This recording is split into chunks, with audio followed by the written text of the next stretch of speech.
Hello students, कैसे हैं आप लोग। जैसा कि हमने लास्ट क्लास में न्यूटन सेकेंड लॉ देखा था, आज न्यूटन थर्ड लॉ की बारी है।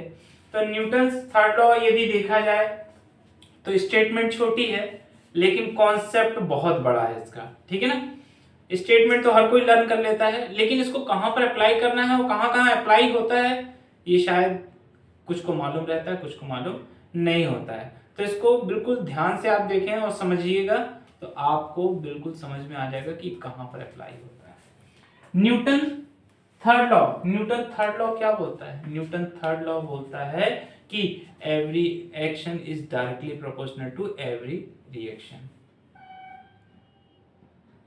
क्रिया के विपरीत प्रतिक्रिया होती है।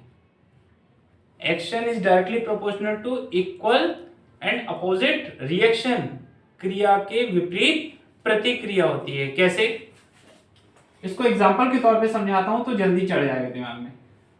सपोज दैट आप यहां पर किसी बेंच में आप बैठे हुए हैं या कोई ऑब्जेक्ट रखा हुआ है, तो भैया ऑब्जेक्ट जितना फोर्स नीचे की तरफ लगा रहा है, ऑब्जेक्ट जितना फोर्स नीचे की तरफ लगा रहा है, ये बेंच के द्वारा उसी ऑब्जेक्ट पर ऊपर की तरफ भी तो फोर्स लग रहा है, तभी तो ये बैलेंस है, तभी तो ये बेंच में रखी हुई है।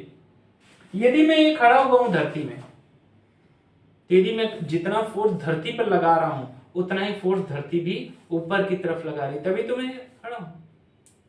यदि मेरा फोर्स ज्यादा होगा, मेरा वजन ज्यादा होगा, तो मैं धरती में घुस जाऊंगा। मतलब मैं यदि कहने का मतलब कि यदि ये एक्शन ज्यादा हो गया, वजन ज्यादा हो गया, तो ये बेंच टूट के क्या हो जाएगी? नीचे आ जाएगी भाई, ये ऑब्जेक्ट नीचे आ जाएगा। लेकिन यदि रिएक्शन ज्यादा हुआ, रिएक्शन ज्यादा हुआ तो क्या हो जाएगा? अपने आप उठ जाऊंगा मैं ऊपर।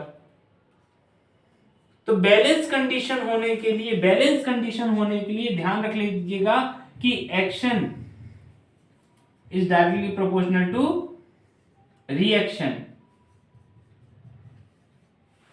ये बैलेंस कंडीशन है। ये क्या है? बैलेंस कंडीशन है। यदि ये दोनों बराबर रहते हैं तो वो, चाहे कहीं पर आप खड़े हैं, चाहे बेंच में हैं, चाहे कोई सा भी एग्जांपल ले लीजिए, वो ऑब्जेक्ट वहीं पर रखा रहेगा। लेकिन कोई भी कम या ज्यादा हुआ, एक्शन ज्यादा हुआ या रिएक्शन ज्यादा हुआ, तो या तो आप नीचे चले जाएंगे या ऊपर उठ जाएंगे।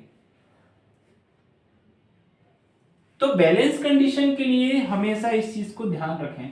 तो थर्ड लॉ बहुत इजी है कि action is directly proportional to equal and opposite reaction. देखिए, इक्वल एंड अपोजिट रिएक्शन, बराबर लेकिन अपोजिट, विपरीत काम करता है। बराबर और विपरीत काम करता है रिएक्शन, ठीक है ना।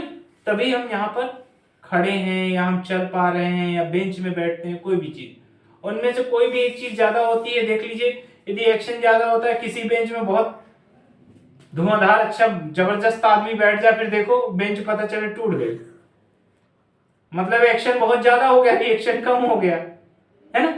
तो बैलेंस कंडीशन होने के लिए यदि बेंच, मतलब कहना चाहिए यदि एक्शन और रिएक्शन दोनों बराबर हैं तो आप बेंच में प्रॉपर ऐसे बैठे रहेंगे, ठीक है ना। तो ये न्यूटन का थर्ड लॉ है। न्यूटन का क्या है? ये थर्ड लॉ है, ठीक। तो ये कैसा लगा कमेंट्स में जरूर बताएं, और एक दो बार वीडियो को, कभी भी साइंस का हो या कोई भी लॉजिक हो, एक दो बार वीडियो को हमें देख लेना चाहिए। इससे क्या होता है, वो सारे लॉजिक हमारे दिमाग में सेट हो जाते हैं, ठीक है ना। तो कैसा लगा ये कमेंट में जरूर लिखें। Thank you.